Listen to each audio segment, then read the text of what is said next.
Hey everyone, welcome to my YouTube channel. तो आज मैं आप लोगों के लिए एकदम नई सीरीज की एक्सप्लेनेशन लाई हूँ। 1 से लेकर अब तक की जितने भी रिलीज हुई है उन सबको हमने एक ही वीडियो में कवर किया है। ये एक ऐसी एडवेंचरस लव स्टोरी है जो बहुत ही ज्यादा ड्रामा, कॉन्स्पिरेसी, मिस्ट्रीज और बहुत ही ज्यादा अतरंगी ट्विस्ट ऑन टर्न से भरी हुई है। के स्टार्टिंग में ही हमें एक बहुत ही शांतिदायक सिटी को दिखाया जाता है जहाँ पे खुशी का माहौल है। सारे लोग किसी फेस्टिवल को सेलिब्रेट कर रहे हैं जहाँ पे अलग अलग तरह की कलाबाजियाँ दिखाई जा रही हैं। अब इनके जो कलाबाजी दिखाने का तरीका है वो कोई आम सा नहीं है। यहाँ पे मार्शल आर्ट की कल्टीवेशन जो करते हैं उन सभी की अपनी अपनी एक अलग तरह की स्पिरिट्स होती हैं। एक बंदा यहाँ अपनी ही मार्शल स्पिरिट की कलाबाजी दिखा रहा होता है। अब इसी सिटी से एक कैरेज जा रहा है। उस कैरेज में बैठी लड़की जो है वो मेड है जिसका नाम रिया है। इसकी जो मालकिन है वो कैरेज में बैठी ही उस सिटी का नजारा ले रही है और यही मालकिन हमारी इस सीरीज की फीमेल लीड है। अब इनका ये काफिला किसी खास मकसद को पूरा करने के लिए निकला है जहाँ पे इनका अगला पड़ाव सिटी के माउंटेन के ऊपर जो टेम्पल है वहाँ पे रुकने का है। अब आगे हमें उसी माउंटेन टेम्पल को दिखाया जाता है जहाँ का जो प्रीस्ट होता है वो प्रार्थना करने की तैयारी कर रहा होता है। उस टेम्पल के अंदर एक बंदे की एंट्री होती है जिसका नाम दाफेंग है और यही हमारे सीरीज का यूनिक कैरेक्टर वाला मेन लीड है जो कि टेम्पल में आते ही उस पुजारी से कहता है कि आखिर ये इस माउंटेन गॉड की ये जो टेम्पल है इतनी वीराने में क्यों बनाई गई है। हजारों लोगों के होते हुए भी इस सिटी में इतनी सुनसान इस खंडर जगह पे इस मंदिर का होने का क्या मतलब है। अब आगे दाफेंग उस मंदिर के अंदर आता है जहाँ पे बूढ़ा अपनी प्रार्थना करना शुरू करता है। उस टेम्पल में माउंटेन गॉड की एक बड़ी सी मूर्ति होती है जहाँ पे दाफेंग भी नमन करता है और अपनी प्रार्थना शुरू करता है। लेकिन जैसे ही वो अपना सर झुकाता है उसकी जो मार्शल स्पिरिट होती है वो हमें बाहर दिखाई देती है जो कि एक गोरिल्ला मंकी किंग की होती है। उस स्पिरिट से निकलने वाली जो ऑरा होती है वो उस मूर्ति के इर्द गिर्द घूमने लगती है। इसके कारण उस मूर्ति में हलचल पैदा होती है और देखते ही देखते वो मूर्ति जो होती है वो टूट के बिखर जाती है। देख करके वो बूढ़ा बहुत ही ज्यादा डर जाता है। उसे लगता है कि भगवान का प्रकोप छा गया है, इसीलिए वो माउंटेन गॉड का नाम पुकारते ही वहाँ से डर के मारे भाग जाता है। अब इस मूर्ति के टूटने का सीन याद रखिएगा क्योंकि आगे कहानी में इसी से मिस्ट्री शुरू होगी। इसी की मिस्ट्री को सुलझाने के लिए यहाँ पे परत व परत अलग अलग रहस्य उजागर होंगे। यहाँ पे दाफिंग उस बुढ़े की ये हालत देखकर कहने लगता है कि आखिर यहाँ पे डरने की क्या बात है, मैं तो सिर्फ यहाँ पे प्रे ही कर रहा था। इतने में वो जो मालकिन का काफिला होता है वो भी उस माउंटेन टेम्पल पे पहुंच जाता है। इसका गार्ड जो होता है वो दाफिंग से पूछता है कि क्या आज रात के लिए वो इस मंदिर में ठहर सकते हैं, जिसपे दाफिंग उससे कहता है कि वो इस टेम्पल का ओनर नहीं है, जिसकी मर्जी जहाँ चाहे वो रुक सकता है, मैं तो बस यहाँ से गुजरने वाला एक राही हूँ। यहाँ वो गार्ड अपना नाम ली हुआ बताता है। अब आगे वे लोग रात को यहीं रुकने का डिसाइड करते हैं जहाँ पे ली हुआ अपने साथ खाने पीने की कई सारी चीजें लाया था। वो इनमें से एक चीज को दाफिंग को भी ऑफर करता है। दाफिंग इस अलग सी चीज को ट्राई करता है और इसके टेस्ट में खो जाता है। उसने पहले इस तरह की चीज कभी नहीं टेस्ट की थी। अब आगे ली हुआ उसके यहाँ पे आने का कारण पूछता है जिसपे दाफिंग उसे बताता है कि वो यहीं पे पहाड़ों पे रहता है और अपने मास्टर के ऑर्डर के मुताबिक वो इस टेम्पल में नमन करने के लिए आया है। इस पर ली हुआ उसे कहता है कि हमारा ये जो काफिला है इन्हीं माउंटेन में रहने वाले एक स्ट्रेंज बंदे की खोज में निकला है जिसे सभी मेडिकल किंग कहते हैं। आगे वो दाफिंग से पूछता है कि क्या उसे पता है कि वो मेडिकल किंग उसे कहाँ मिल सकता है, जिसपे दाफिंग उसे बताता है कि बहुत साल पहले यूनियो माउंटेन पे ही वो जो मेडिकल किंग है वो एकदम घनघोर तपस्या कर रहे हैं और एकांत में जा करके उन्होंने प्रैक्टिस करने का फैसला किया है, लेकिन वो अब कहाँ है ये किसी को भी नहीं पता। ली हुआ खड़ा होता है और अपने मालकिन से माफी मांगने लगता है कि उन्होंने इस माउंटेन पे भी आने में देर कर दी। यहाँ दाफिंग को इससे कोई फर्क नहीं पड़ता कि उसके अंदर कौन है और ली हुआ उससे माफी क्यों मांग रहा था। अब आगे रात काफी बीत जाती है और गार्ड ली हुआ जो होता है वो गैरेज के बाहर पहरा दे रहा था कि तभी कुछ हलचल होने की उसे आवाज सुनाई देती है और वो चौकन्ना हो जाता है कि तभी अचानक से ही उस गैरेज के ऊपर एक मोटे बंदे की एंट्री होती है जो कि आते ही दहाड़े मार के ऐसे हंस रहा होता है जैसे कि बहुत बड़ा विलन हो। आगे ली हुआ उसे पूछता है कि तुम कौन हो और यहाँ पे किस मकसद से आए हो, जिसपे वो बंदा ली हुआ से कहता है कि अभी तुम सब के सब यहाँ मरने वाले हो तो ये जान करके क्या करोगे, और मैं काफी टाइम से इस गैरेज का पीछा कर रहा हूँ और फाइनली मैंने ढूंढ लिया। अब इस ली हुआ से कहने लगता है कि अपनी बकवास बंद करो, साफ साफ बताओ कि आखिर तुम चाहते क्या हो। लेकिन वो बंदा अपनी भारी भरकम वेपन से उन पे अटैक करना शुरू कर देता है। ली हुआ इस अटैक को तो डॉज कर लेता है लेकिन उसके काफी सारे सिपाही यहाँ पे घायल हो जाते हैं। अब वो बंदा जिसने यहाँ पे अटैक किया था उसका नाम जोंग होता है। वो गैरेज के बाहर खड़ा होकर चिल्लाने लगता है कि हुआमी बाहर निकलो, तुम्हारी हिम्मत कैसे हुई यहाँ तक आने की। जिस पे ली हुआ उसे कहने लगता है कि तुम यहाँ पे होते कौन हो हमारी लेडी से इस तरह से बात करने वाले, और हमारी लेडी हुआमी ने जो तुम्हारे साथ किया वो ठीक किया। मैं जिस तरह से उन्हें खदेड़ कर बाहर निकाला तुम इसी के लायक थे। जिस पे वो जोंग उसे कहने लगता है कि ये हमारी फैमिली का मैटर है, तो तुम होते कौन हो हमारे बीच में चू चपड़ करने वाले, और तुम्हारे इस बीच में टांग अड़ाने ने मुझे और भी ज्यादा गुस्सा दिला दिया है। आगे वो ली हुआ पे जानलेवा अटैक करता है, लेकिन ली हुआ जो होता है उसके हर एक अटैक को आसानी से डॉज कर रहा था। इनकी फाइट देखते ही देखते बहुत ही ज्यादा इंटेंस लेवल पे चली जाती है, और एक बहुत ही भयानक वाला अटैक जब वो जोंग ली हुआ पे करने वाला था, उसने एक बड़े से लकड़ी के लट्ठे को उस जोंग की तरफ फेंका होता है, जिससे उसका ध्यान बढ़ जाता है और उसका ये जो अटैक होता है वो बेकार चला जाता है। आगे वो जोंग यहाँ दाफिंग से कहने लगता है कि बच्चे तो अपने काम से काम रख, मेरे फाइट में यहाँ टांग अड़ाने की कोशिश मत करो, वरना तुम भी इन सभी के लपेटे में ले लिए जाओगे। अब आगे दाफिंग तो यहाँ पे किसी के बाप से नहीं डरने वाला था, और वो एकदम तनतनाते हुए आगे बढ़ता है। इस पे ली हुआ जो होता है वो उससे कहता है कि ये तुम्हारा मामला नहीं है, बेहतर यही होगा कि तुम इससे दूर रहो और अपनी जान बचा करके यहाँ से भाग जाओ। जिस पे दाफिंग उससे कहता है कि मेरे मास्टर ने मुझे एक सीख दी है, और वो ये है कि अगर तुम्हें कोई एक बूंद भी पानी दे तो तुम उसके एहसान को भी कभी मत भूलना, और आपने तो मुझे खाना खिलाया है भाई, तो मैं आपके इस फेवर को जरूर लौटाऊंगा। अब आगे उस फाइट में दाफिंग के कूदते ही मामला और भी ज्यादा गंभीर हो जाता है। यहाँ दाफिंग के चलने मात्र से ही उसकी बॉडी से ऐसी ऑरा रिलीज होती है जिसे देख करके तो वहाँ सभी हक्के बक्के रह जाते हैं। अब उसकी बॉडी से निकलने वाली स्ट्रेंथ जो होती है, जिसके कारण वहाँ पे 2 व्हाइट जेट पिलर्स को हम देखते हैं। ये पिलर जो होते हैं वो हवा में तैरने लगते हैं, जो कि दाफिंग ने ही क्रिएट किया था अपने इमेजिनरी वर्ल्ड से। वो इन पिलर्स को रियल वर्ल्ड में ले आता है। ये जो जेड पिलर होते हैं इनका वजन हजारों टन में होता है, जिसे दाफिंग जो है वो अपने अंदर की स्ट्रेंथ से और भी ज्यादा पावरफुल कर देता है। अब आगे दाफिंग के यहाँ पे इस असीम पावर को देख करके उस जोंग के तो पसीने छूट जाते हैं और वो पीछे खिसकने लगता है, लेकिन दाफिंग जो होता है उस पे अपनी घूरती हुई नजरें टिकाते हुए आगे बढ़ रहा था। अब उस जोंग ने यहाँ पे आते ही जो डींगे हाकी थी, हमें तो लगता है कि वो यहाँ पे दाफिंग का सामना करेगा, लेकिन जैसे ही वो दाफिंग की घूरती हुई नजरों को देखता है वो तो यहाँ भीगी बिल्ली की तरह दुम दबा के भाग लेता है। यहाँ फिर दाफिंग भी डिसअपॉइंट हो जाता है कि आखिर क्या फायदा हुआ इतना तामझाम करने का जब ये मुझसे लड़ा ही नहीं। अब आगे जो ली हुआ रहता है वो दाफिंग की मदद के लिए उसे थैंक यू कहता है। उसकी पावर्स को उसने देख लिया था, इसीलिए वो दाफिंग को एक जीनियस समझ रहा होता है, जिसपे दाफिंग भी जो होता है वो तारीफ को हजम करने वालों में से है। वो यहाँ पे डट के कहता है कि ऑब्वियसली मैं एक जीनियस हूँ ही, और तुम्हें यहाँ पे शक क्यों हो रहा है कि मैं एक जीनियस हूँ जब मैं कह रहा हूँ कि मैं एक जीनियस ही हूँ। अब आगे उस कैरेज का पर्दा हटाया जाता है और अंदर से हुआमी यहाँ पे दाफिंग की तारीफ करती है। इतनी कम उम्र है तुम्हारी और फिर भी तुम एक जीनियस कैटेगरी के कल्टीवेटर हो, और इस एज में ही तुम्हें ये सब मिल गया है जो तुम्हें फ्यूचर में आगे बहुत दूर तक ले जाएगा। अब आगे हुआमी उस कैरेज से बाहर निकलती है, जो कि एक बहुत ही खूबसूरत लड़की होती है, लेकिन यहाँ पे उसकी जो मेड रिया होती है वो उसे सहारा दे रही थी। यहाँ पे तो उसे देखते ही दाफिंग का दिल जैसे गार्डन हो जाता है और वो पहली ही नजर में उसे प्यार कर बैठता है। अब ये दोनों तो यहाँ पे पहली बार मिले थे, लेकिन पहली ही नजर में इन दोनों के बीच केमिस्ट्री काफी तगड़ी बन जाती है। आगे जो दाफिंग होता है वो यहाँ पे फ्लर्ट करना शुरू कर देता है। वो यहाँ हुआमी से कहता है कि तुम इनकी ओनर जैसी तो लगती नहीं हो, जिसपे हुआमी भी उसके फ्लर्टनेस को एंजॉय कर रही थी और उससे पूछती है तुम्हें कैसी लगती हूँ। फिर दाफिंग उससे कहता है कि तुम इंडीड एक फेरी जैसी लगती हो, जिस पे रिया दाफिंग को टोकती हुई कहती है कि बच्चे जरा जबान संभाल के बात करो, तुम हमारी हाइनेस से बातें कर रहे हो और हमारी लेडी को इस तरह की बदतमीजी पसंद नहीं है। जिसपे दाफिंग उससे कहता है कि मैं कहाँ कुछ कह रहा हूँ, मैं तो बस इनकी तारीफ कर रहा था। लेकिन रिया तो काफी ज्यादा अपनी मानकिन को लेकर के पॉजिटिव है, इसलिए दाफिंग को बुरा भला कहने लगती है। इस पे हुआमी उससे कहती है कि जरा तुम अपने शब्दों में नरमी दिखाओ, इस लड़के ने तो हमारी जान बचाई है, इसलिए इससे इस तरह से बात करना ठीक नहीं है।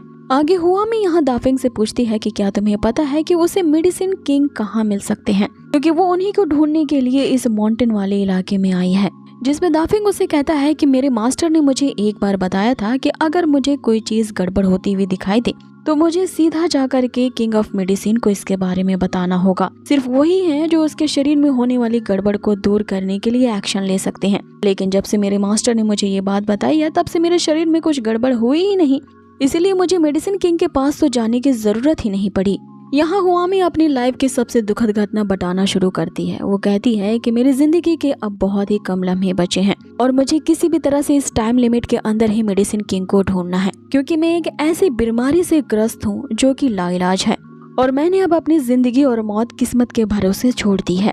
लेकिन अगर मुझे वो मेडिसिन किंग मिल जाते हैं तो मेरी जिंदगी की कुछ उम्मीद बच सकती है। अब आगे हुआमी उससे पूछती है कि तुम कहाँ जा रहे हो, जिस पे दाफिंग उसे बताता है कि मैं शेंदू शहर जा रहा हूँ, कि मुझे हाल ही में पता चला है कि मेरी जो थर्ड सिस्टर है उसी शेंदू इलाके में है। इस पे हुआमी उसे कहती है कि मैं भी शेंदू में ही रहती हूँ, तुम हमारे साथ चल सकते हो। अब जो कि रास्ता खतरों से भरा हुआ है तो तुम हमारे साथ चल सकते हो। तुम्हारे जैसे जीनियस का साथ चलना हमारे लिए प्रोटेक्शन का ही काम करेगा। अब यहाँ दाफिंग के तो मन में लड्डू फूट रहे होते हैं, क्योंकि उसे अपने पसंदीदा औरत के साथ टाइम जो बिताना मिल रहा होता है साथ चलते हुए। वो तुरंत ही इस ऑफर को एक्सेप्ट कर लेता है, लेकिन इसके बहाने में कहता है कि मैं तो अकेला जाने की ही सोच रहा था, लेकिन चलो मैं साथ ही चलता हूँ, क्योंकि अकेला जाऊंगा तो मैं बोर हो जाऊंगा। आगे हुआमी उससे पूछती है कि वो शेंदू में बहुत सारे लोगों को जानती है। उसकी जो थर्ड सिस्टर है उसका क्या नाम है, अगर वो दाफिंग उसे बता दे तो वो उसकी सिस्टर को ढूंढने में उसकी मदद कर सकती है। जिसपे दाफिंग उसे बताता है कि मेरी थर्ड सिस्टर का नाम खिंजाओ है।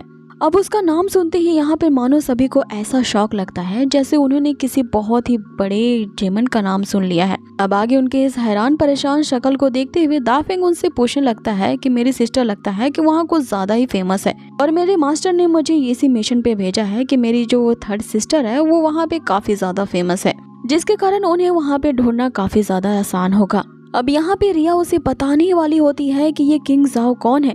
हुआमी जो होती है उसे बताने से रोक देती है और आगे वो अपने गार्ड को भी इशारा करती है, मतलब कि उसके दिल में कुछ और प्लान्स चल रहे थे, इसीलिए वो यहाँ दाफिंग को किंग जाओ कौन है इसके बारे में नहीं बताना चाहती। आगे हुआमी जो होती है वो दाफिंग से पूछती है कि क्या तुम अपने सीनियर सिस्टर से पहले कभी मिले हो, जिस पर दाफिंग उसे कहता है कि इस माउंटेन में आने से पहले तो मुझे पता भी नहीं था कि मेरी एक थर्ड सिस्टर भी है और ना ही मैंने उन्हें कभी देखा है। ये तो मेरे मास्टर ने मुझे एक मिशन दिया है जिसके कारण मुझे उनसे जाके मिलना है। आगे हुआमी उसकी बात को टालते हुए कहती है कि मैंने इस किंग जाओ का नाम तो सुना है, लेकिन मुझे नहीं पता कि जिस किंग जाओ को तुम ढूंढ रहे हो ये वही है और इसे जानने का बस यही तरीका है कि तुम्हें हमारे साथ शेंगदू आना होगा। मैं तुम्हें कैपिटल सिटी शेंगदू ले जाऊंगी, फिर वहाँ जाकर के तुम खुद ही ढूंढ लेना।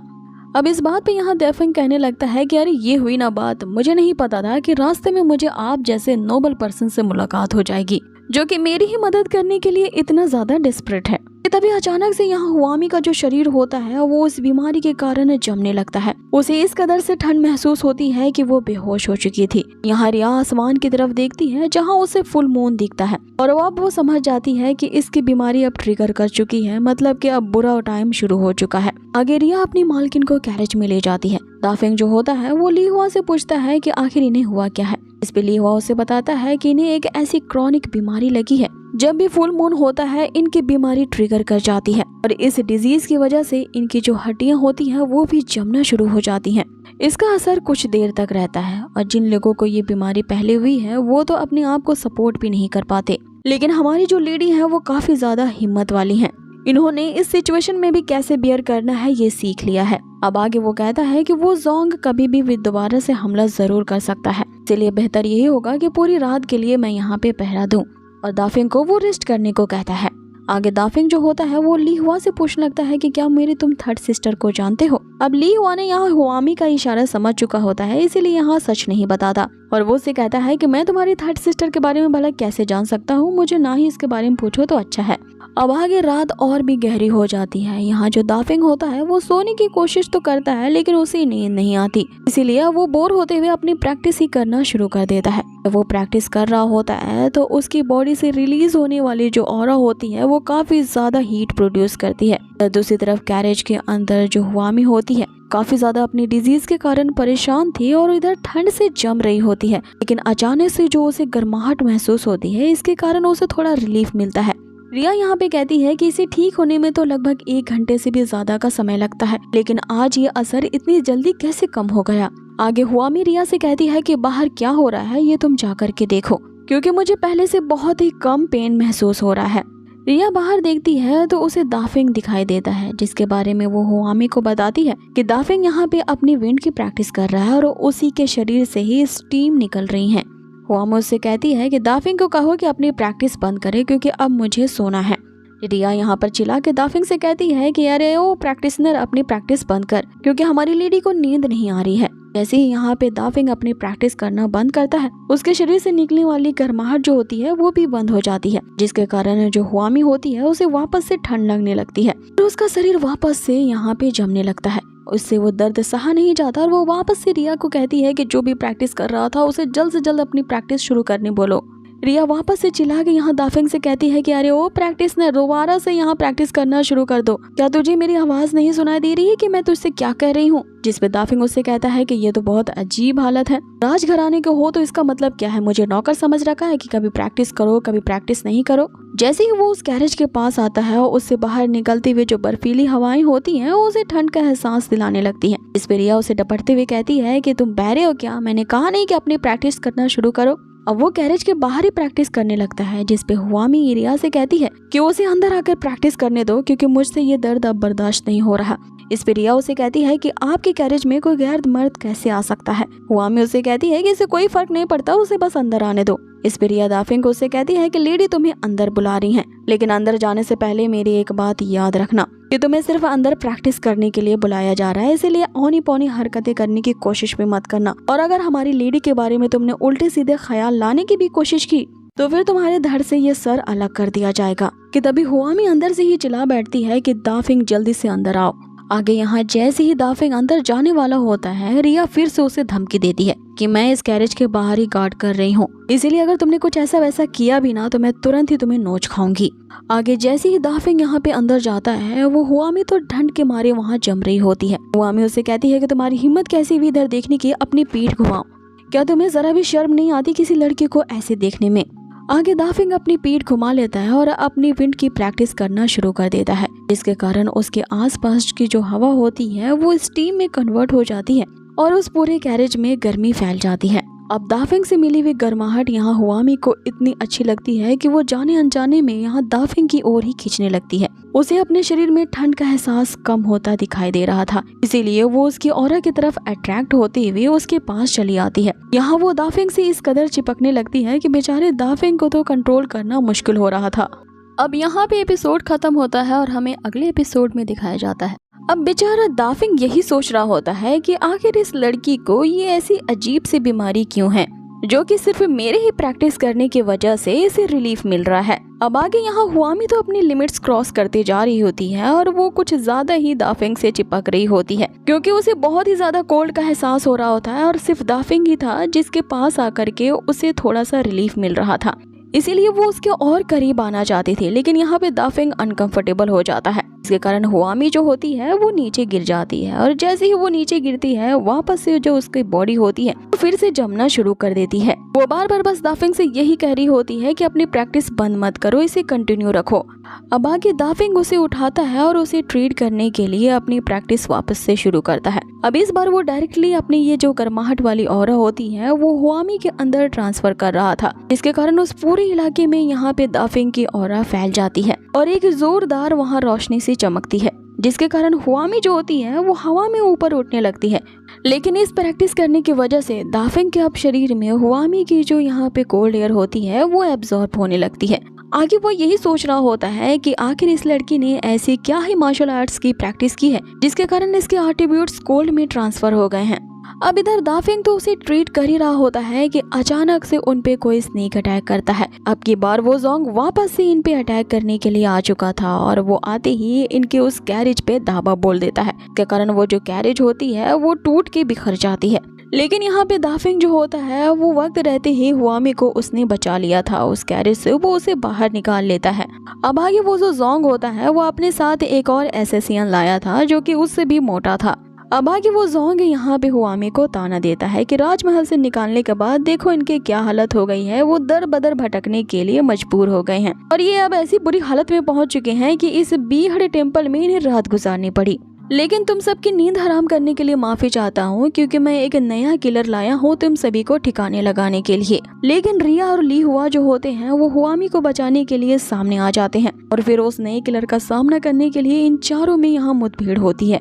अब वो किलर इन दोनों पे ऐसा अटैक करते हैं कि ये दोनों डॉज नहीं कर पाते और नीचे गिर जाते हैं। इसका फायदा उठा करके वो जो किलर होता है अब हुआमी पे अटैक करने के लिए अपने वेपन को उठाता है। लेकिन इससे पहले कि वो हुआमी को यहाँ जान से मार पाता, यहाँ पे जो दाफिंग होता है वो उसे तुरंत ही बचा लेता है और उसे गोद में उठा करके वो ऊपर कर लेता है। आगे जब वो नीचे उतरता है तो वो उस किलर के बड़े से वेपन को जमीन में ही घुसेड़ देता है और उसे कहने लगता है कि बस तेरी इतनी ही कैपेसिटी है। जिसपे वो मोटा किलर कहता है कि अभी तुमने मेरी कैपेसिटी देखी ही कहाँ है। ऐसा कहते ही वो अपने वेपन को जमीन से निकालने की कोशिश करता है, लेकिन जो दाफिंग होता है अभी भी उसके पैर उस वेपन के ऊपर ही होते हैं। जोरदार एक किक मारता है और बचा कुचा वेपन भी वो जमीन के अंदर डाल देता है। अब इससे उस नए किलर को भी उसकी ताकत का अंदाजा हो जाता है कि ये दाफिंग तो यहाँ पे मुझ पे भारी पड़ रहा है। आगे दाफिंग उससे कहता है कि मैंने कहा ना कि मैं एक जीनियस हूँ और मेरा मुकाबला करना इतना आसान नहीं। उस नई किलर ने यहाँ पे दाफिंग का मुकाबला करने के लिए अपना नया ट्रिक आजमाया होता है। इसके कारण वो अपनी पूरी बॉडी को एक जाइंट रूप में कन्वर्ट कर लेता है।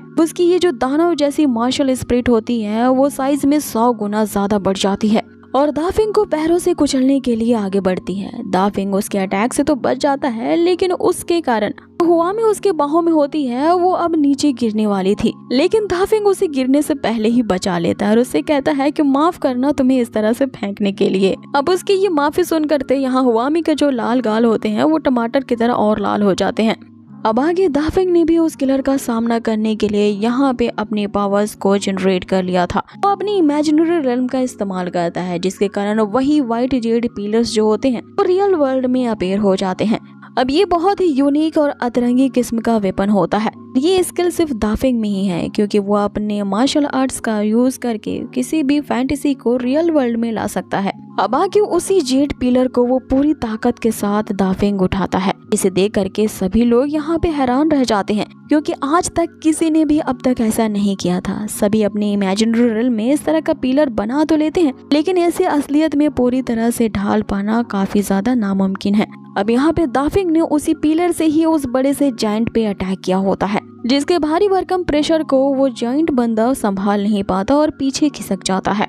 लेकिन वो यहाँ पे हार नहीं मानता। दाफिंग का मुकाबला करने के लिए वो जो जायंट बंदा होता है वो तेजी से उसकी तरफ बढ़ता है। यहाँ पे इन दोनों के बीच एक अलग से आइकॉनिक फाइटिंग को हम देखते हैं, जहाँ पे एक तरफ वो जो जायंट बंदा होता है वो अपने अजीब से वेपन से लगातार दाफिंग पे अटैक कर रहा था। इधर दाफिंग जो होता है वो उसके हर एक अटैक को डॉज करता हुआ उसी जेड पिलर से एक जोरदार अटैक उस जायंट बंदे पे करता है। अब इसे वो बंदा अपने वेपन से रोकने की तो कोशिश करता है, जिसके कारण वहाँ एक बहुत ही बड़ा ब्लास्ट होता है। इस ब्लास्ट की इंटेंसिटी इतनी ज्यादा होती है कि दूसरे लोग भी इसे बर्दाश्त नहीं कर पाते। अब आगे ये चूहे बिल्ली का खेल खत्म करने के लिए दाफिंग जो होता है वो एक जोरदार अटैक उस जायंट बंदे पे करता है, जिससे वो हर्ट होते हुए नीचे गिरता है और वापस से अपने रूप में आ जाता है।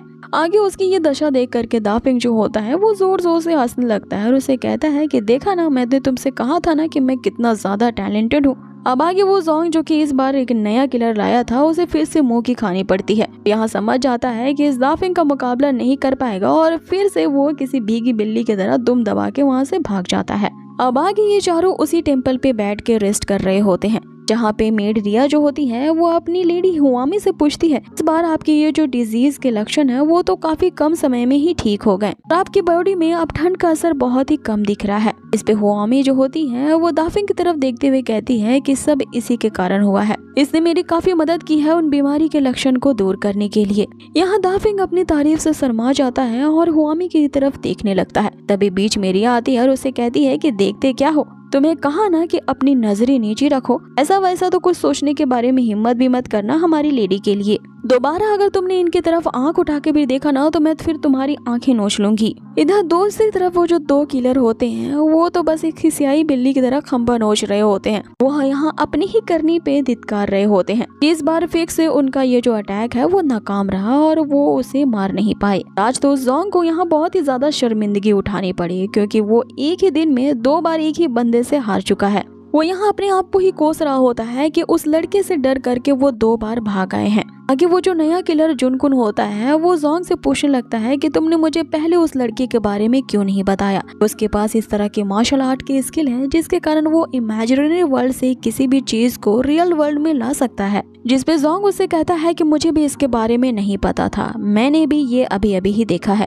क्योंकि मैंने भी इस कला के बारे में सिर्फ सुन ही रखा था कि किस तरह से इल्यूजन को रियल वर्ल्ड में ले आया जाता है। अब इधर दूसरी तरफ उस टेम्पल में ये चारों भी इसी मामले पे ही डिस्कस कर रहे होते हैं। यहाँ पे ली हुआ दाफिंग से पूछता है कि आखिर तुमने ये कला कहाँ से सीखी है, के कारण तुम किसी भी वर्चुअल थिंग को रियल वर्ल्ड में ला सकते हो। अब ये तीनों भी बारी बारी से उससे सवाल पूछने लगते हैं कि आखिर तुमने ये कैसे किया, जिसपे दाफिंग उसे कहता है कि इसमें कौन सी बड़ी बात है, वो तो हमेशा से ऐसा ही कर रहा है। ये हुआ उसे बताता है कि ये कोई आम सी बात नहीं है, क्योंकि दुनिया में ऐसे बहुत ही कम मास्टर हैं जो कि वर्चुअल वर्ल्ड को रियलिटी में लाने की ताकत रखते हैं। एक खास तरह की मार्शल आर्ट की स्किल है जो कि बहुत कम लोग ही जानते हैं। आगे ली हुआ उसे एक डेमो दिखा करके बताता है कि मैं भी इस स्किल की प्रैक्टिस कर रहा हूँ, लेकिन देखो मैं यहाँ पे उस व्हाइट पिलर को इमेजिन तो कर सकता हूँ, लेकिन उसे रियलिटी में रियल का नहीं बना सकता, और ना ही मेरे मास्टर ये तरीका जानते हैं जिसके कारण उस व्हाइट जेड पिलर को इल्यूजन realm से रियलिटी में लाया जा सके। तो आखिर तुम्हारे मास्टर ने इसे रियलिटी में लाने के लिए कौन सी कला तुम्हें सिखाई है,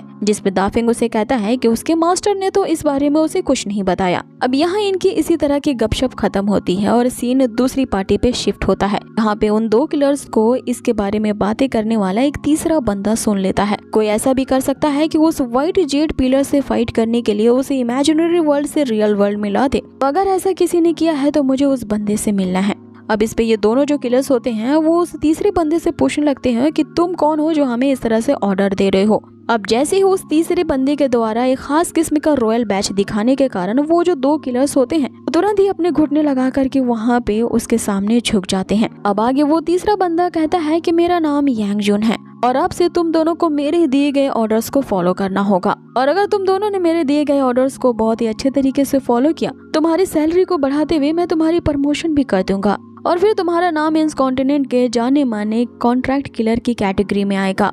अब आगे उस यांग जुन के तो इरादे यहाँ पे सही नहीं लगते। वो अपनी ही दाल की खिचड़ी बना रहा होता है और मन में कुछ ऐसा सोचता है उसके कारण उसे खतरनाक किस्म की हंसी आती है।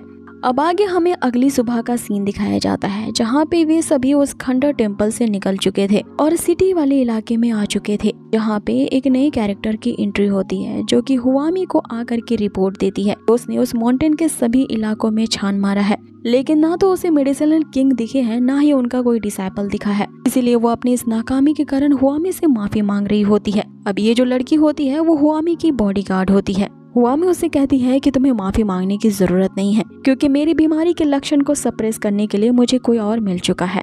अब ये बंदा और कोई नहीं बल्कि दाफिंग ही होता है। हुआमी यहाँ बड़ी ही प्यार से दाफिंग की ही तरफ देख रही होती है। यहाँ पे बॉडीगार्ड उसे कहती है कि आप पहले से सेहतमंद दिख रही हैं, इसीलिए वो हुआमी को कांग्रेचुलेट करती है कि जिस बंदे की उन्हें तलाश थी वो आखिरकार उन्हें मिल गया है। ये हुआमी उससे कहती है कि मुझे काफी टाइम के बाद अच्छा महसूस हो रहा है, इसलिए वो थोड़ी यहाँ पे शॉपिंग करना चाहती है और इस सिटी के नज़ारे को वो अच्छी तरीके से देखना चाहती है, इसलिए वो दाफिंग को आवाज देती है और अपने पीछे चलने को कहती है। अब यहाँ हुआमी का तो मकसद शॉपिंग करना होता है, लेकिन वो दाफिंग को अपने साथ फॉलो करने के लिए इसलिए कहती है क्योंकि शॉपिंग के बैग्स आखिर कौन उठाएगा। वो सिटी के हर एक शॉप पे बारी बारी से जा रही होती है और ढेर सारी शॉपिंग करती है, जिनकी चीजों को उठा करके बेचारे दाफिंग की हालत खराब हो रही थी। और वो यहाँ हुआमी से कहने लगता है कि क्या और भी सामान लेना बाकी है, क्योंकि मेरे 2 ही हाथ हैं और तुम दोनों जो तितलियां ऐसे घूम रही हो, क्या तुम मेरी मदद नहीं कर सकती हो। जिस पे रिया तो पहले उसे चिढ़ी हुई रहती है और भी ज्यादा उसे मुंह चिढ़ाते हुए कहती है कि मुझसे मदद की उम्मीद भी मत करना, क्योंकि मैं एक लड़की हूं और इस तरह का भारी भरकम बोझ तो मैं नहीं उठा पाऊंगी।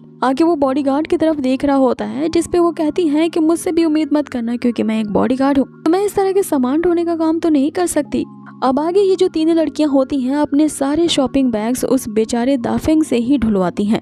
अब पूरे मार्केट में तो उसका मजाक बन रहा होता है, क्योंकि वो अपनी क्षमता से 10 गुना ज्यादा सामान लेकर के जो चल रहा होता है। अब इतने में ही चलते चलते वे लोग फिर से एक बार एक टेम्पल के सामने आके खड़े होते हैं, जहाँ पे वही माउंटेन गॉड की मूर्ति होती है। अब इस मूर्ति को देख करके यहाँ दाफिंग को तो एक खुराफाती आइडिया आता है। उसे वही दिन याद आता है जिस दिन वो टेम्पल में उस मूर्ति को नमन करने के लिए गया था, तो वो अचानक से वो मूर्ति टूट जाती है। आगे वो यही सोच रहा होता है कि ये तो सिर्फ एक इत्तेफाक ही हो सकता है। अब ये इत्तेफाक है कि नहीं, ये इसे टेस्ट करने के लिए फिर से एक बार मंदिर के अंदर जाने की सोचता है।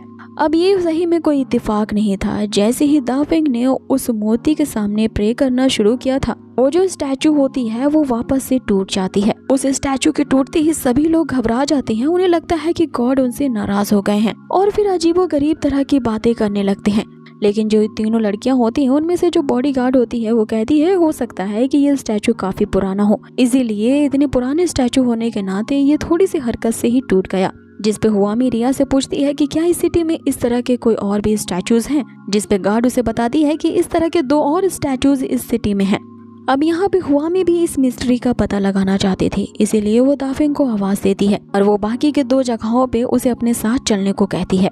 अब आगे वे लोग उसी तरह के एक बड़े मंदिर में पहुंचते हैं जहाँ पे वही माउंटेन गॉड की स्टैचू होती है, लेकिन अब की बार ये जो स्टैचू होती है वो मेटल आयरन से बनी हुई थी और काफी ज्यादा सॉलिड होती है, जिसका मुआयना खुद बॉडीगार्ड करती है और बताती है कि इसका टूटना तो नामुमकिन है, कोई ऑर्डिनरी सा बंदा इस मूर्ति को तो हिला भी नहीं सकता, तो उसके टूटकर बिखरना तो दूर की बात है। लेकिन दाफिंग के वहाँ पे आने की देरी होती है कि वो जो स्टैचू होती है वो बुरी तरीके से क्लैश होकर के गिर जाती है। दाफिंग भी यही कहता है कि मैं जानता था कि यही होने वाला है, क्योंकि मैं ये समझ चुका हूँ कि ये कोई अब इत्तेफाक नहीं है। अब आगे उस लोहे की स्टैचू इस तरह से टूट के बिखर जाने के कारण वहाँ के आसपास के लोग तो और भी ज्यादा घबरा जाते हैं। उन्हें लग रहा होता है कि इस पूरे एरिया में माउंटेन गॉड की स्टैचूज टूट रही हैं, जिसके कारण उनके ये जो पर्वत के देवता है लगता है उनसे नाराज हैं, इसीलिए वो डर के कारण इधर उधर भागने लगते हैं। अब इससे पहले कि उन्हें ये पता चल पाता है कि ये दाफिंग की वजह से हो रहा है, दाफिंग भी इन 3 तितलियों के साथ वहाँ से फुट लेता है।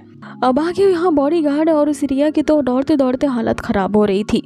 काफी दूर आने के बाद वे एक जगह रुकते हैं जहाँ बॉडीगार्ड दाफिंग से कहती है कि आखिर तू खाता क्या है और आखिर किस टाइप का बंदा है जो तेरे आते ही सारी मूर्तियाँ अपने आप ही टूट जाती हैं। जिस पे दाफिंग हुआमी से पूछता है कि आपको कुछ ज्यादा ही जानकारी है, लेकिन मेरी इस सिचुएशन के बारे में आप क्या कहते हैं, क्योंकि आज से पहले मेरे साथ ऐसा कभी नहीं हुआ और मैं भी इस मिस्ट्री को सुलझाना चाहता हूँ। यहाँ हुआमी उसे कहती है कि मुझे भी इसके बारे में कुछ नहीं पता और तुम्हारे बारे में ऐसी बहुत सारी चीजें हैं जो कि काफी अजीब हैं, लेकिन मुझे उम्मीद है कि तुम्हारे अंदर ये जो इनक्रेडिबल पावर है ये कोई खतरे की बात नहीं है, इसीलिए तुम चिंता मत करो, तुम्हारी इस मिस्ट्री को मैं जरूर सुलझाऊंगी।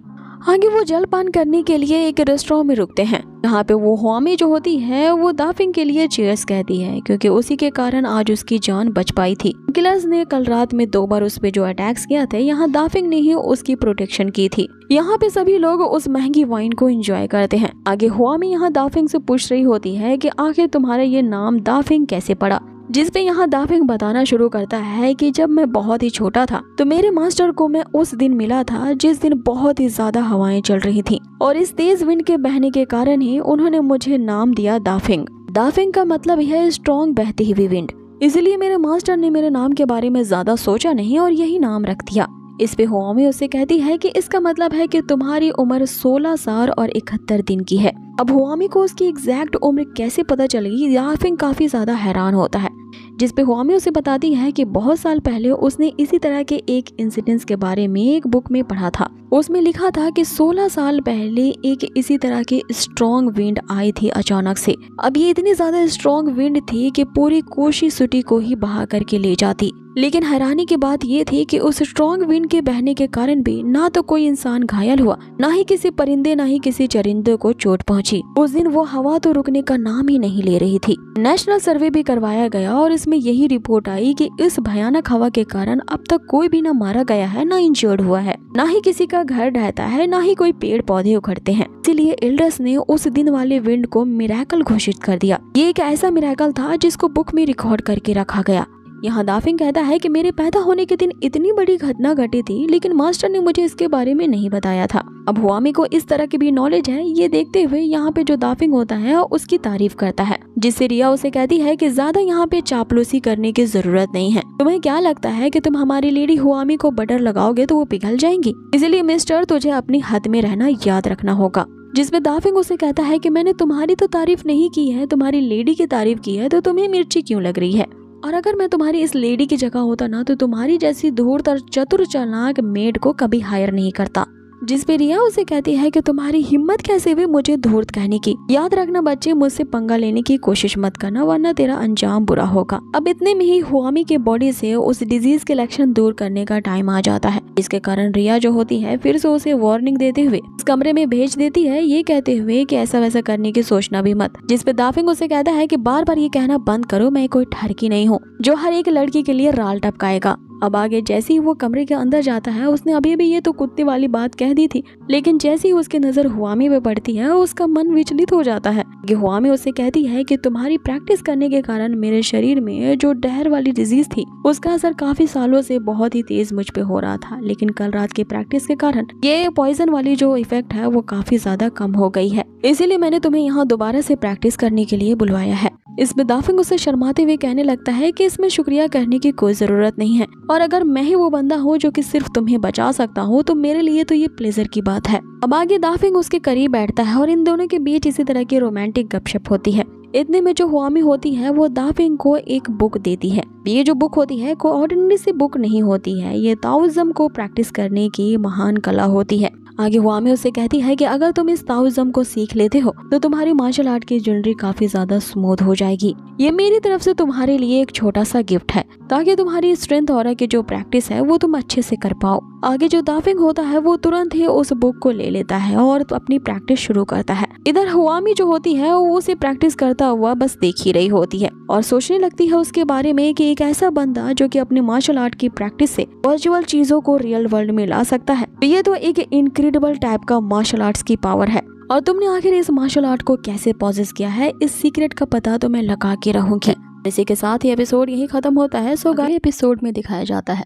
अब यहाँ से आगे हमें अगली सुबह का सीन दिखाया जाता है, जहाँ पे ली हुआ ने उनके शेंगदो सिटी की तरफ निकलने का इंतजाम कर लिया था उनके लिए एक नए और आलीशान से गैरेज को बनवाते हुए। जो रिया होती है वो हुआमी से नाराज थी, क्योंकि हुआमी ने एक बहुत ही रेयर और ताओइस्ट मैजिक सिखाने वाली बुक को जो कि उसने माउंटेन विला से खरीदा था उसने आसानी से दाफिंग को क्यों दे दिया, जिस पे हुआमी उसे कहती है कि अरे वो बुक दिया है तो देने दो, तुम्हें पता है कि उस बुक में लिखी गई टेक्निक से इतनी ज्यादा डिफिकल्ट है, उन्हें समझ पाना और अपने अंदर एब्जॉर्ब करना काफी ज्यादा कठिन है। तुम्हें क्या लगता है कि वो इसकी प्रैक्टिस बस रात भर में ही कर लेगा, जिसकी प्रैक्टिस करने के लिए जो मॉन्क्स होते हैं वो कई साल लगा देते हैं। उस बुक को मैंने इसलिए दिया है ताकि उसने जो मेरे साथ कल रात वाली बेशर्मी वाली गुस्ताखी की थी कि उसे सजा मिल सके, क्योंकि उस बुक में लिखी गई टेक्निक की अगर कोई प्रैक्टिस करता है तो उसके मसल्स के साथ साथ उसको हड्डियों में भी इस कदर का दर्द होता है जैसे कि उस बंदे को किसी ने एक जोरदार बिजली के झटके दिए हों। और उस दाफिंग को यही पेन महसूस करवाने के लिए कल रात मैंने उसे वो ताओइज्म वाली बुक दी है, ताकि उसे अच्छा सबक सिखाया जा सके। और मैं कितनी ग्रेट हूँ ना जो उसके लिए मैंने इस तरह की पनिशमेंट चूज की है, क्योंकि उसने कल रात जो मुझसे बदतमीजी वाली हरकत की थी मेरे कमरे में अचानक से घुसते हुए, इसलिए उसे ये सजा तो मिलनी ही चाहिए। रिया भी उससे सहमत होते हुए कहती है कि अब ये हुई ना मेरी लेडी जैसी बात, अब उस लड़के को समझ में आएगा कि ज्यादा चू चपड़ करने से क्या होता है। अब इन दोनों को तो यही लग रहा होता है कि अगर यहाँ दाफिंग उठेगा, दर्द से कराहते हुए उठेगा और वो इस पेन को बर्दाश्त नहीं कर पाएगा और ये देखने में मजा आएगा। लेकिन दाफिंग तो यहाँ नॉर्मली उबासी लेते हुए आता है और पहले से वो ज्यादा ही फिट लग रहा होता है। अब आगे उसकी नजर उस नई नवेली गैरेज पे जाती है कि ली हुआ ने काफी आलीशान तरीके से बनवाया था। उस गैरेज को देख करके तो उसकी खुशी के ठिकाने नहीं रहते। वो कहने लगता है कि इंडीड तुम सभी रॉयल खानदान से हो, जो कि एक मामूली से गैरेज पे इतना ज्यादा खर्चा कर दिया है। लगता है कि ये लोग कुछ ज्यादा ही मालदार पार्टी हैं। जिस पे रिया उसे कहती है कि अपनी बकवास बंद करो, अगर इसी तरह तुम बकबक करते रहे तुम्हें गैरेज के अंदर नहीं बल्कि घोड़े के ऊपर बैठ के जाना होगा। अब आगे वे सभी गैरेज के अंदर बैठते हैं और इनकी नई जर्नी स्टार्ट हो जाती है, लेकिन इनका पीछा अभी भी वो किलर जोंग कर रहा होता है। वो बस यही फिराक में होता है ये लोग जल्द से जल्द इस सिटी वाले एरिया से बाहर निकल जाए और किसी सुनसान जगह पे पहुंच जाए, ताकि वो अपनी पूरी पलटन के साथ फिर से इन पे एक जानलेवा हमला कर सके। इधर दूसरी तरफ दाफिंग जो होता है उसे गैरेज में आरामदायक बिस्तर में कुछ ज्यादा ही नींद और सुस्ती आ रही होती है, जिस पे हुआमी उसे कहती है कि लगता है कि कल रात तुम अच्छी तरीके से सो नहीं पाए इसलिए तुम्हें नींद आ रही है। इस पे दाफिंग उसे कहता है कि ऐसी कोई बात नहीं है, कल पूरी रात मैंने प्रैक्टिस की है जिसके कारण मेरे बोन्स और मसल्स में भी दर्द हो रहा है। जिस पे हुआमी उसे कहती है कि यही तुम्हारा पनिशमेंट था, तो अब आगे से अपनी हद याद रखना। आगे हुआमी उससे कहती है कि हमारी शेंदो सिटी में पहुंचने की जर्नी बहुत ही लंबी है, टाइम पास करने के लिए तुम हमें बता सकते हैं कि तुम माउंटेन में किस तरह की जिंदगी जिया करते थे। इस पे दाफिंग उससे कहता है कि मेरी माउंटेन वाली जिंदगी सिर्फ बोरिंग और बोरिंग ही थी। वहाँ ना कोई मजा था और ना ही कोई फन था, लेकिन वहाँ मुझे बस एक ही चीज अच्छी लगती थी, वो ये थी कि मेरे मास्टर मुझे हर रोज फेरी टेल्स सुनाया करते थे। उनकी जो एडवेंचरस कहानियां होती थी वो बस मुझे वही पसंद आती थी। अब आगे वो इसी तरह की एक इंटरेस्टिंग फेरी टेल की कहानी को बताना शुरू करता है, लेकिन कहानी अभी शुरू ही हुई थी कि वो जो जोंग होता है वो इनका इंतजार कर रहा होता है उसी वैली में, जहाँ पे एक तरफ खाई होती है तो दूसरी तरफ इनका वो किलर होता है। अब अचानक से जो इनकी कैरेज वहाँ पे रुकती है, सभी लोग बाहर निकलते हैं। ली हुआ जो होता है वो जोंग से कहने लगता है कि आखिर तो किस तरह का ढीठ बंदा है, 2 बार मार खाने के बावजूद भी तीसरी बार शर्मिंदा होने के लिए फिर से आ गया है। अब आगे दाफिंग ने तो यहाँ पे उस किलर को मारने के लिए 1 सेकंड की भी देरी नहीं की थी, तुरंत ही उस पे अटैक करने के लिए बढ़ता है। लेकिन वो जो किलर जोंग होता है उसके अटैक को डॉज कर लेता है और उसने यहाँ पे इन सब का सामना करने के लिए पहले ही प्लान्स बना के रखे थे। अपने दूसरे किलर साथी को इशारा करता है, तभी वो एक भारी भरकम पत्थर उठाता है और दाफिंग की तरफ फेंक देता है। लेकिन दाफिंग उस बड़े से पत्थर को अपने तरफ आते देख के ही हंसने लगता है और उसे कहता है कि मुझे बस यही मौके की ही तलाश थी। कल रात मैंने जो उस बुक से ताओइज्म की प्रैक्टिस की थी, कल रात की हुई प्रैक्टिस की मैं स्ट्रेंथ कैसे चेक करूं? इतना कहते ही उसने जैसे ही अपनी पावर्स को यहाँ पे जनरेट की थी, उसकी बॉडी से निकलने वाली ऑरा इतनी ज्यादा तेज होती है कि उस बड़े से पत्थर के हजारों टुकड़े हो जाते हैं। और कल रात की प्रैक्टिस करने के कारण उसकी ये जो स्ट्रेंथ होती है वो पहले के मुकाबले 10 गुना ज्यादा बढ़ चुकी थी। अब यहाँ पे ये तीनों लड़कियां देख के तो हैरान रह जाती हैं कि जिस बुक को उसने सबक सिखाने के लिए उसे दिया था, इस बुक का तो उसने गुड यूज करते हुए अपने आप को एक नेक्स्ट लेवल पे कल्टीवेट करवा लिया है। अब यहाँ पे दाफिंग ने तो स्ट्रॉन्ग विंड लेवल पे ब्रेक थ्रू कर लिया था, जिसमें हुआमी यहाँ पे कहती है कि ओ दाफिंग दाफिंग, आखिर तुम मुझे कितनी ज्यादा और सरप्राइजेस दोगी? तुम्हारी ये जो इनक्रेडिबल स्ट्रेंथ है मुझे तुम में और भी ज्यादा इंटरेस्ट लेने पे मजबूर कर रही है। अब आगे यहाँ दाफिंग की ऑरा इतनी ज्यादा बढ़ चुकी थी कि उसकी जो इंटेंस लेवल होता है वो दूसरे बर्दाश्त नहीं कर पाते। अब इधर वो जो किलर जोंग होता है फिर से यहाँ से भागने की कोशिश करता है, लेकिन अब की बार वो नहीं भाग पाता क्योंकि दाफिंग ने उन्हीं पत्थरों के टुकड़े से उस पे अटैक किया था, जिसके कारण वो नीचे गिर जाता है। इधर दाफिंग का ध्यान उसी जोंग पे था, इतने में ही उस पे पीछे से कोई स्नेक अटैक करता है और ये बंदा और कोई नहीं है बल्कि यांग जुन होता है। आगे छुप के अटैक किए जाने के कारण यहाँ पे जो दाफिंग होता है वो अपनी रियल फॉर्म में आ जाता है और उसे कहता है कि हिम्मत है तो मेरे सामने से अटैक करो, छुप के अटैक क्यों करते हो? अब आगे दाफिंग ने उस पे अटैक करने के लिए अपनी वज्रा इंटेंसिटी पंच का इस्तेमाल किया होता है, जिसके मात्र एक पंच से ही वो जो जुन होता है वो पीछे खिसक जाता है और यहाँ पे इन दोनों के बीच मार्शल फाइट शुरू हो जाती है। लेकिन इन दोनों के बीच यहाँ पे जो दाफिंग होता है वही उस जुन पे भारी पड़ रहा होता है। उस जुन को ऐसा घुमा घुमा के वहाँ पे धोता है कि उसके तो यहाँ पे अंजर पंजर ढीले हो जाते हैं।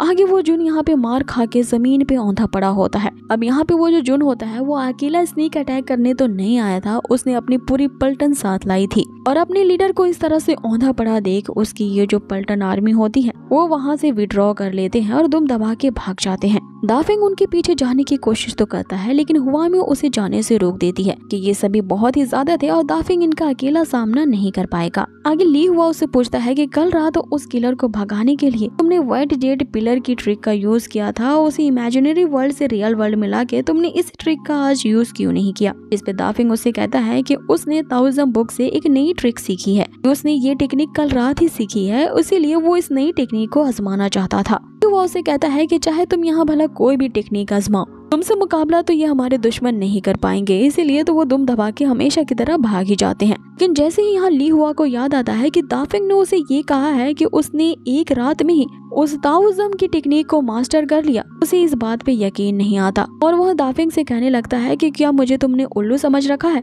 तुम्हारी इस मजाक को मैं सही मान लूंगा। इस पे दाफिंग उससे कहता है कि मैं यहाँ कोई मजाक नहीं कर रहा हूँ, मैंने सच में कल रात ही उस चीज की प्रैक्टिस की है। मैंने तुमसे पहले भी कहा था कि मैं एक जीनियस हूँ, तो अब से तुम मुझे एक ताओइस्ट जीनियस बुला सकते हो, जिसने ताओइज्म की कला को बस एक दिन में ही मास्टर कर लिया है। अब आगे यहाँ हुआमी पहुंचती है और दाफिंग से कहती है कि मैंने तुम्हें कल रात वो प्रैक्टिस करने के लिए जो बुक दी थी वो तुम्हारे लिए एक पनिशमेंट थी, लेकिन मुझे नहीं पता था कि एक्चुअली में मैं एक ताओइस्ट जीनियस को एक्सीडेंटली डिस्कवर कर पाऊंगी। आगे वो बताती है कि हुआ में विला में तुम्हें इस तरह के बहुत सारे ताओइस्ट टेक्निक वाले मैजिकल ट्रिक्स दिख जाएंगे, का यूज करके तुम अपनी आगे की प्रैक्टिस को कंटिन्यू कर सकते हो। एग्जाम्पल के तौर पे तुम्हें एक ऐसी प्लांटिंग गोल्डी लैंड की टेक्निक सीखने को मिलेगी जो कि ताओइज्म प्रैक्टिस करने वाले कल्टीवेटर्स के बीच काफी ज्यादा पॉपुलर है। जो भी ताओइज्म की प्रैक्टिस करता है वे सभी कल्टीवेटर यही चाहते हैं कि इस कला को वो जल्द से जल्द सीख पाएं। इस कला का यूज करके तुम बादल को तो क्या फॉग के ऊपर भी चल सकते हो, तो क्या तुम इस टेक्निक को सीखने के लिए इंटरेस्टेड हो? इस पे दाफिंग एक्साइटेड होते हुए कहता है कि भला मैं क्यों नहीं इस टेक्निक को सीखना चाहूंगा। अब आगे यहाँ सीन दूसरी पार्टी की तरफ शिफ्ट होता है। यहाँ पे ये सभी अपने आप को अब हील करने के लिए प्रैक्टिस कर रहे होते हैं। सबसे ज्यादा मार उस यांग जुन ने खाई होती है, इसलिए वो उस किलर से पूछने लगता है कि तुम उन पे अटैक करने से पहले ये जान नहीं सकते थे कि तुम्हारा ओपोनेंट कितना ज्यादा शक्तिशाली है। कॉन्ट्रैक्ट किलर होते हुए तुम्हें इतनी आम सी जानकारी पता नहीं है कि अपने ओपोनेंट को मारने से पहले पूरी जानकारी उसकी ले लेनी चाहिए कि वो कितना ज्यादा पावरफुल है। एक आखिरी मौका तुम्हें देता हूँ और अगर इस बार फेल हुए तो अपनी जान से हाथ धो बैठोगे। अब आगे इन सभी की नजर उन्हीं के ही कैरेज पे होती है जो कि हुआमी विला की ही तरफ जा रहे होते हैं, जिसपे यांग जून उन्हें ये ऑर्डर देता है कि इनके शैंगदो कैपिटल में पहुंचने से पहले ही उनसे पहले पड़ने वाले तुम्हें चियांग के विलेज में इनका इंतजार करना होगा और जैसे ही इनका ये काफिला उस विलेज के करीब पहुंचेगा तब हम वहां इन पे स्नीक अटैक करेंगे और अब की बार इन पे अटैक करने के लिए हम कोई छोटी सेना नहीं बल्कि एक बड़ी सी आर्मी लेकर के जाएंगे इन सभी को मारने के लिए। अब आगे इधर दूसरी तरफ रिया हुआमी से पूछने लगती है कि आखिर हमने अपनी डायरेक्शन चेंज क्यों कर ली, हमें शेंगदो सिटी की तरफ पहुंचना है तो हम इस चियांग विलेज की तरफ से होते हुए क्यों जा रहे हैं। जिसपे हुआमी उसे कहती है कि मैंने इस लंबे रास्ते को इसलिए चूज किया है क्योंकि रास्ते में मुझे दाफिंग की प्रैक्टिस स्किल की जरूरत होगी ताकि मैं अपनी बीमारी के लक्षण को और भी ज्यादा कम कर पाऊं। मेरी इस डिजीज के कारण मुझे अंदर जो एंजाइटी है वो पूरी तरह से हील होने में मदद मिल सके, इसीलिए दाफिंग को इस रास्ते से ले जाना काफी ज्यादा सेफ है क्योंकि अगर ये हमारे साथ रहेगा तो हम पे दोबारा कोई अटैक करने की सोचेगा भी नहीं। साथ ही वो रिया से ये भी कहती है कि मैं ये भी देखना चाहती हूँ कि आखिर ये जो बंदा है वो इसकी जो स्ट्रेंथ है आखिर कितना ज्यादा हाई लेवल तक जा सकती है। जिस पर रिया उसे कहती है कि लेकिन इसकी थर्ड सिस्टर का क्या होगा अगर उन्हें इस बारे में पता चला। इससे पहले कि रिया यहाँ पे अपना ये जो सेंटेंस है वो कंप्लीट कर पाती, हुआमी उसे चुप रहने का इशारा करती है। उसे कहती है कि इसे कभी भी नहीं पता चलना चाहिए इस जर्नी के दौरान कि इसकी थर्ड सिस्टर कौन है। अब आगे वे लोग रास्ते में एक जगह पड़ाव करते हैं जहाँ पे इनका स्वागत एक बंदा करता है जिसके बारे में दाफिंग ली हुआ से पूछने लगता है कि आखिर ये कौन है। ली हुआ उसे बताता है कि ये इस चियांग विलेज का लीडर है, इसका नाम गाय है और ये पहले एक डाकुओं का सरदार हुआ करता था जो कि वैली में आ रहे काफिलों को लूटा करता था। लेकिन एक बार इसका सामना हमारी ही लेडी के कैरेज के साथ हो गया और अपनी फितरत के हिसाब से इस डाकू ने भी उन्हें लूटने की कोशिश की। हमारी कैरेज में बहुत ही कीमती और महंगे सामान थे लेकिन हमारी लेडी ने इनके साथ एक ऐसी बिजनेस डील की, तब से लेकर आज तक इन्होंने अपना ये लूटपाट का काम छोड़ दिया है, शरीफों की तरह बिजनेस किया करते हैं और इनके बिजनेस को आगे बढ़ाने में और इनके साथ कोऑपरेट करने में हमारी यंग लेडी ने काफी इनकी मदद की है। इसीलिए आज तक हमारी इस यंग लेडी का एहसान मानते हैं और उन्हें विलेज में आते ही काफी ज्यादा इज्जत देते हैं। कि वो जो गाय होता है हुआमी से कहने लगता है कि आप ही की मेहरबानी के कारण मैं आज इतने बड़े विलेज को संभाल पा रहा हूँ, इसीलिए वो उनकी खातिरदारी करने के लिए विलेज में इनवाइट करता है। अब आगे उस विलेज का नजारा देख करके तो ये लगता ही नहीं कि किसी रॉबर ने इसे बसाया है। यहाँ पे जो दाफिंग होता है उस विलेज के नजारे से तो मनमोहित हो जाता है। अब आगे उस विलेज के ओनर गाय ने इन सभी लोगों के लिए एक खास दावत का इंतजाम किया था, लेकिन हुआमी उससे कहती है कि हम इस दावत में तो जरूर जाएंगे लेकिन उससे पहले जो विलेज के ओनर है मुझे आपसे एक बहुत ही इम्पोर्टेंट बात करनी है। बाकी वो बात क्या होती है और वे लोग क्या डिस्कशन करने वाले हैं ये इसके अगले एपिसोड में हम देखेंगे। तो अब यहाँ से अगले एपिसोड की शुरुआत होती है जहाँ हमें दिखाया जाता है अब आगे उस चियांग विलेज का लीडर गाय जो होता है वो उनसे कहता है कि आप लोगों के डिनर के लिए मैंने एक 100 साल पुरानी चिकन का इंतजाम किया है जो कि आज ही रात डिमन डैन नाम के एक लेजर को रिफाइन करने वाला है और जैसे ही वो अपने अंदर के स्पिरिट का यूज करके इस एक लेजर को रिफाइन कर लेगा उस चिकन के ही लेग पीस को दावत के तौर पे परोसा जाएगा। इसीलिए वे सभी इसी विलेज में फिलहाल के लिए रुकने का डिसाइड करते हैं। अगले सीन में हम दाफिंग को देखते हैं जो कि लियुहा से पूछ रहा होता है कि और हमें यहाँ पे कितनी देर रहना होगा, जिस पर लियुहा से कहता है कि मैं इस मामले में फैसले नहीं कर सकता, मैं तो सिर्फ उनका एक वफादार नौकर हूँ और इन सारे मामलों के फैसले हमारी लेडी ही लेती हैं। जिस पे दाफिंग उससे कहता है कि तुम तो अपनी मालकिन से लगता है कुछ ज्यादा ही वफादार हो। जिस पर लियुहा अपने पास्ट को यहाँ बताते हुए कहता है कि वो एक बंजारा था और उसकी मालकिन ने ही उसे दर बदर की ठोकरें खाने से बचाया है और उसे ये कंफर्टेबल लाइफ दिया है, तो भला मैं क्यों नहीं उनके प्रति वफादार रहूंगा। और हमारी ये लेडी हुआमी जो है उनके जिंदगी से रिलेटेड अलग ही प्रिंसिपल्स हैं। उनका बस यही मानना है कि सबको सुधरने का एक चांस मिलना चाहिए, इसीलिए वो जहाँ भी जाती हैं इस तरह के रॉबर्स और डाकुओं को वो देखती हैं तो उन्हें सुधारने के लिए हर वो कोशिश करती हैं। और मैं भी अपनी पिछली लाइफ में इसी तरह का ही काम करता था लेकिन मेरी जिंदगी भी उन्होंने बदल दी। इस पे दाफिंग जो होता है वो तो हुआमी से आपको ज्यादा ही इम्प्रेस हो चुका था और सोचने लगता है कि तुम्हारी ये जो लेडी है उनमें लाइफ से रिलेटेड इतना ज्यादा ठहराव है उसने पहले नहीं सोचा था। अब इनकी इसी बातचीत के दौरान यहाँ दाफिंग को एक भयानक सी चिंगाड़ की आवाज सुनाई देती है। उसे लगता है कि ये आखिर कौन है जो कि फटे हुए बांस की तरह चिल्ला रहा है। ली हुआ उसे बताता है कि ये तो वही चिकन की आवाज है जिसके बारे में इस चियांग विलेज के लीडर गाय ने बताया है। दाफिंग तो उस चिकन की आवाज सुनकर के काफी हैरान हो जाता है। आखिर ये चिकन इतना भयानक तरीके से चिंगाड़ कैसे सकता है। अब इस बात को जानने की उसके अंदर खुजली मच जाती है और वो विलेज के उस एरिया में पहुंच जाता है जहां पे उन लोगों ने उस चिकन को बांध रखा है। वहां पे पहुंचते ही वो उन गार्ड से रिक्वेस्ट करने लगता है कि क्या वो उस चिकन को देख सकता है, जिसपे वो गार्ड्स तो उसे पहले धुतकारने लगते हैं। हमारे लीडर ने सख्त मना किया है इस चिकन के आसपास किसी को भी फटकने के लिए। ये जो चिकन है हमने काफी मिस्टीरियस तरीके से इसे ढूंढा है क्योंकि हमारे इस विलेज का एक कॉन्फिडेंशियल एनिमल है, तो इसे देखना तो दूर तुम इसके आसपास फटक भी नहीं सकते। अब दाफिंग इनकी ये बात सुन करके तो वहाँ से जाने लगता है। तभी उसकी नजर जो होती है उन गार्ड्स में से एक तीसरे बंदे पे जाती है, जिसे देखते ही वो पहचान जाता है कि अरे ये तो वही बंदा था जिसने रास्ते में उन पे हमला किया था, जो कि व्हाइट आर्मर नाइट गैंग वाले हैं। अब आगे दाफिंग ने उसे पहचान लिया था, इसके बारे में वो डिस्क्लोज नहीं करता कि तभी वो जो गार्ड्स होते हैं यहाँ दाफिंग को वहाँ से बेइज्जत करते हुए भगा देते हैं। दाफिंग आ करके ये सच्चाई तुरंत ही ली हुआ को बताता है। इस विलेज में उसने उस व्हाइट आर्मर नाइट के गैंग वालों में से एक बंदे को देखा है। ली हुआ भी ये सुनकर के काफी हैरान रह जाता है और सोच में पड़ जाता है कि कहीं इस चियांग विलेज का जो लीडर गाय है इसने उन व्हाइट आर्मर वालों के साथ हाथ तो नहीं मिला लिया है हमें पकड़वाने के लिए। तो ऐसा कैसे हो सकता है क्योंकि ये जो गाय है वो तो हमारी लेडी का काफी ज्यादा वफादार है। तभी उसे याद आता है कि हो ना हो इसमें जरूर उस किलर जोंग का हाथ है, क्योंकि वो ये अच्छी तरीके से जानता है कि हमारा कोलैबोरेशन चियांग विलेज के साथ है। अब सबसे पहले ली हुआ जो होता है इस बात की जानकारी देने के लिए हुआमी के पास जाता है, क्योंकि वही है जो आगे डिसाइड करेगी कि क्या करना है। कि उसी टाइम हम देखते हैं कि यहाँ दाफिंग से मिलने के लिए हुआमी की बॉडीगार्ड आती है। वो भी उस गार्ड को देख करके पहचान जाती है कि ये व्हाइट आर्मर नाइट्स हैं और बताती है कि हमारी लेडी पहले से ही इनके बारे में जानती हैं कि ये लोग विलेज में आ चुके हैं, लेकिन फिर भी हमारी ओनर यहाँ पे आई हैं क्योंकि उनके यहाँ पे आने का बस एक ही मकसद है। उन्होंने तुम्हारे लिए ये यांग तियान नामक स्टोन को भिजवाया है और इसी स्टोन की परचेस करने के लिए वो इस विलेज में इसके लीडर से यहाँ बिजनेस करने आई हैं। ये जो स्टोन है ये तुम्हारी कल्टीवेशन में काफी ज्यादा मदद करेगा। आगे वो कहती है कि हमारी लेडी ने ये स्टोन को खास तुम्हें देने को कहा है और ये भी वार्निंग दी है कि इसे सोच समझ करके और सही तरीके से इस्तेमाल करना। और रही बात उन व्हाइट आर्मर और नाइट्स की, तो उनका अरेंजमेंट हमारी लेडी पहले ही कर चुकी हैं।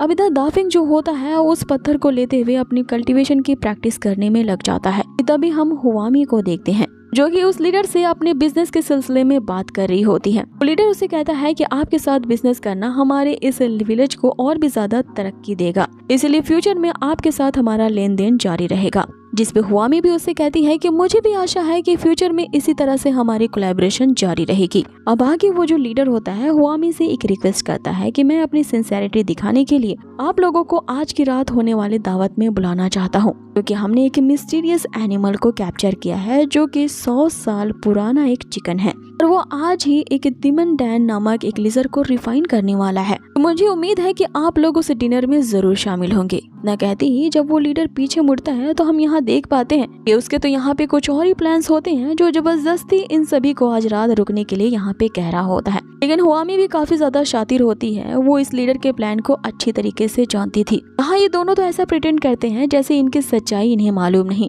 लेकिन ये दोनों ही आपस में क्या खिचड़ी पका रहे हैं एक दूसरे को धोखा देने के लिए, ये अब हम थोड़ी ही देर बाद देखेंगे। अब इधर सीन शिफ्ट होता है और हम दाफिंग को देखते हैं जो कि उसी यांग तियान स्टोन का यूज करते हुए अपनी कल्टीवेशन की प्रैक्टिस कर रहा होता है। तभी जो हुआमी होती है उसके पास टेलीपैथी की नॉलेज होती है और वो यहाँ दाफिंग से बात करती है कि जल्द से जल्द मेरे कमरे में आओ। सुनते ही दाफिंग यहाँ आओ देखता है नताओ एकदम सर पे पैर रखते हुए वो तो कूद पड़ता है उसके कमरे की तरफ और खिड़की से ही जंप करके रूम में इंटर करता है। यहाँ पे हुआमी जो होती है उससे पूछती है कि तुम्हारी यांग तियान स्टोन से प्रैक्टिस कैसी चल रही है। दाफिंग उसे बताता है कि वो जल्द ही ब्रेक थ्रू करने वाला है, जिस पे यहाँ पे हुआमी उसे शाबाशी देते हुए कहती है कि तुम वाकई में एक जीनियस हो। दाफिंग उससे कहता है कि मैंने तुमसे पहले ही कहा था कि मैं एक जीनियस हूँ, तो इसमें कोई शक की बात नहीं। आगे हुआमी उससे कहती है कि इस विलेज में उसने 6 व्हाइट आर्मर नाइट्स को देखा है, जिस पे दाफिंग उसे बताता है कि वो 6 नहीं बल्कि 4 आर्मर नाइट्स थे जो कि हमारे रास्ते में हुई मुठभेड़ के कारण हमसे डर के कारण दुम दबा के भाग निकले थे। हो सकता है कि अपने प्लान के मुताबिक उन्होंने ही हमें पकड़ने के लिए इस चियांग विलेज के उस लीडर के साथ हाथ मिला लिया हो। जिसपे हुआमी उसे कहती है कि ये बात मैं पहले से ही जानती है, तुम मुझे वो बात बता जो मैं नहीं जानती। जिसपे दाफिंग उससे कहता है कि तुम इतनी होशियार हो, मैंने ये नहीं सोचा था। हुआमी उससे कहती है कि अभी तुमने मेरे जलवे देखे कहाँ हैं, धीरे धीरे पता चलेगा कि मैं आखिर चीज क्या हूँ। अब आगे दाफिंग के ये पूछते ही कि तो फिर हमारा आज रात का प्लान क्या है। हुआमी उसे बताती है कि हमारी प्लान की चाबी तुम हो और सारा क्रियाकांड तुम्हें करना है। हमें अपने प्लान को अंजाम देना पड़ेगा, वो भी आज रात की डिनर से पहले ही। अब ये लोग यहाँ पे खुसुर फुसुर करना शुरू कर देते हैं। अब ये लोग किस प्लान के बारे में बात कर रहे हैं, ये इनका प्लान आधी रात के बाद ही शुरू होगा। अब आगे यहाँ दाफिंग रात होने का बस वेट करता है कि तभी उसके कमरे में कोई सीक्रेट तरीके से एक मैप को छोड़ जाता है। उस मैप में इस जियांग विलेज का पूरा नक्शा होता है। उसे फॉलो करते हुए दाफिंग जो होता है वो उसी गार्डन के करीब पहुंच जाता है। वहाँ पे उन लोगों ने उस चिकन को एक बहुत ही भयानक से पहरे में रखा था। उस चिकन के आसपास तो काफी गार्ड्स पहरा दे रहे होते हैं, लेकिन वो चिकन आम सा चिकन नहीं होता है, बल्कि एक डायनासोर के साइज के जैसा चिकन था, जिसकी आवाज वाकई में काफी ज्यादा भयंकर वाली चिंगाड़ की तरह गूंज रही होती है। उन लोगों ने उसे एक जेल में बंद रखा था, जिससे वो निकलने की कोशिश कर रहा होता है, लेकिन वाकई में उसकी ये आवाज फटी बाज की तरह होती है, जिसे वे गार्ड्स सही नहीं पाते। उसे पिंजड़े के अंदर ही उस चिकन को टॉर्चर करने लगते हैं। अब उसकी आवाज जितनी अजीब होती है उतना ही ज्यादा फनी भी थी। अब वो जो चिकन बार बार चिल्ला रहा होता है, गार्ड उसे चुप रहने को कहते हैं, लेकिन वो चिकन उन्हीं पे ऐसे दहाड़ रहा होता है जैसे वो उन्हें गाली दे रहा हो। अब आगे वे सभी गार्ड उसे पिंजड़े के अंदर ही तीरों से मार के टॉर्चर कर रहे होते हैं कि तभी वहाँ पे उसी किलर जुनकुन की एंट्री होती है। अब वो मोटा भी यहाँ पे है, ये देख कर के यहाँ दाफिंग को शौक नहीं लगता। वो जानता था कि इस साजिश में ये मोटा भी यहाँ पे शामिल है, तो यही जहाँ जरूर आएगा। अब आगे उस मोटे किलर ने अपना जलवा दिखाने के लिए अपने मार्शल स्पिरिट को अवेकन कर दिया होता है, जिसका कारण उसकी जो बॉडी होती है वो एक विशालकाय जायंट में ट्रांसफॉर्म हो जाती है। आगे वो उस चिकन को सबक सिखाने के लिए भारी कदमों से बढ़ रहा होता है और यहीं पे दाफिंग अपना निशाना लगाता है, ये कहते हुए कि अभी ही सही वक्त है। वो कुछ पत्थरों से उसी किलर पे अटैक करता है, जिससे उसका ध्यान भटकता है और वो नीचे गिर जाता है। इतने में उस किलर ने उस चिकन का पिंजड़ा भी खोल दिया था। इसके कारण वो जो चिकन होती है वो पिंजड़े से आजाद हो जाती है और इधर उधर भागने लगती है। उसे पकड़ने के लिए यहाँ गार्ड्स उसके पीछे जाने लगते हैं, लेकिन उस चिकन ने यहाँ पे इतनी ज्यादा तबाही मचा दी होती है कि उनका पूरा विलेज यहाँ पे जलने लगता है। आगे उस 100 साल पुराने चिकन में तो स्पिरिचुअल पावर भी होती है, जिसके कारण वो चिकन हवा में उड़ने लगती है और फिर अपने अतरंगी रंग बिरंगे पंखों से उन गार्ड्स पे अटैक करती है। अब आगे उस चिकन ने इतनी जोर से वहाँ दहाड़ मारी होती है कि इसकी भयानक आवाज सुन करके सभी के कान फट जाते हैं। सभी गार्ड उस भयानक सी साउंड के वेव को सुन करके वहीं बेहोश हो जाते हैं। आगे दाफिंग उस चिकन की पावर देखकर इसके समझ जाता है कि ये कोई आम चिकन नहीं, बल्कि माउंटेन में रहने वाली एक रिबेलियस बीस्ट है, जिसे काबू में कर पाना इन गार्ड्स के बस की बात नहीं है। अब आगे उस चिकन ने यहाँ पे उस पूरे विलेज में तो तबाही मचा दी थी और चुन चुन के वो उन गार्ड्स पे अटैक कर रही होती है, जिसके कारण उनके आधे से ज्यादा विलेज अब जल चुका था। और इस नज़ारे को देख करके वो जो बीस्ट चिकन होता है वो इस कदर हंसता है और इसकी हंसी वाकई में काफी ज्यादा फनी होती है। इसी तरह की वो साउंड निकाल रहा होता है और इसी के साथ ही ये एपिसोड यहीं फिनिश होता है। तो गाइज, आप लोगों को ये नई सीरीज कैसी लगी है हमें कमेंट बॉक्स में जरूर बताएं। और हाँ गाइज, अगर वीडियो जरा से भी अच्छी लगी हो तो प्लीज इसे लाइक जरूर करना। बहुत ही जल्द मिलेंगे इसके नेक्स्ट अमेजिंग से एपिसोड पे। Till then stay healthy, good bye.